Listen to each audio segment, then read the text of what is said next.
Welcome to DCU for this international annual team fencing event. It's been 5 years since Ireland last hosted the Five Nations fencing competition. 6 weapons, including men and women's, foil, épée and sabre, will be contested, and the strongest team from each nation will showcase their skills over just one day as they contest the Five Nations title. For the Irish fans, this was a rare opportunity to see Ireland's Olympic hopeful Siobhan Byrne in action on home soil. Born in Germany, the 22-year-old Irish fencing star is currently based in the USA, training at Ohio State University.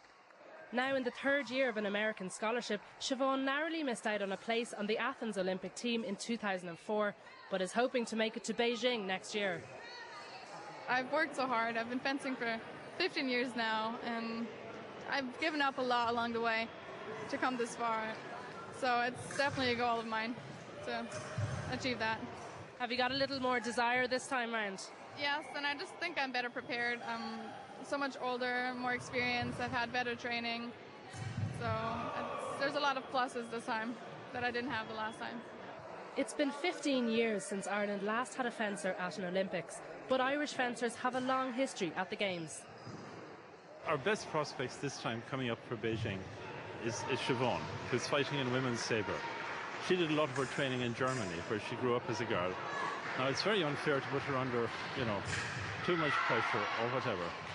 But certainly we hope that she'll be able to represent us in Beijing, and we have very good hopes for her doing well there. The Five Nations competing this weekend are Ireland, England, Wales, Scotland and Northern Ireland. Each international match features 9 bouts, with 3 fencers on each side fighting each member of the opposing team. Points are scored for each hit, and the first team to reach an overall score of 45 points wins. Despite the presence of their star, the Irish sabre team were unlucky to lose their first match of the day against Wales.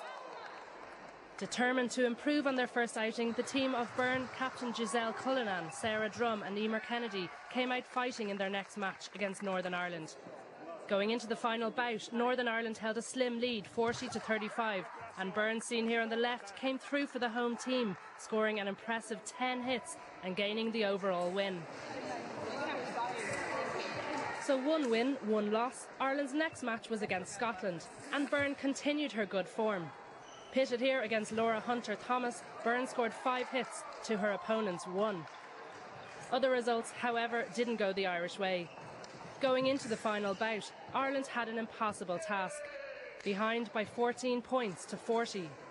Byrne, facing Robin Stennes, scored 7 hits, but 5 was all her opponent needed to clinch the match. Final score, Ireland 21, Scotland 45. With 1 win and 2 losses, Ireland was now out of the running. The overall sabre title went to England, winners of all 4 of their matches. It's been quite hard, and other countries like England and Scotland have more experienced fencers. So it's hard competing against them, and it's been going okay for us. So. In the men's sabre event, the Irish team, Owen McNamee, Daniel Corcoran, Hugh Tobin and Stephen Concannon, got off to a disappointing start, suffering an early defeat to an English team which included World Junior champion Alex O'Connell. Northern Ireland were the Republic's next opponents. Better news here, as Irish captain Owen McNamee, the 23-year-old Dubliner who trains full-time in Paris, got his team off to an encouraging start, beating Tom Nichols by 5 points to 3. Hugh Tobin, however, couldn't keep up the momentum.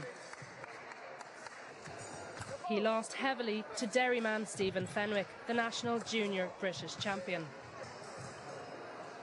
Daniel Corcoran, who fights out of Manchester, put a few more points on the board for the Irish, but it was too late to turn the match.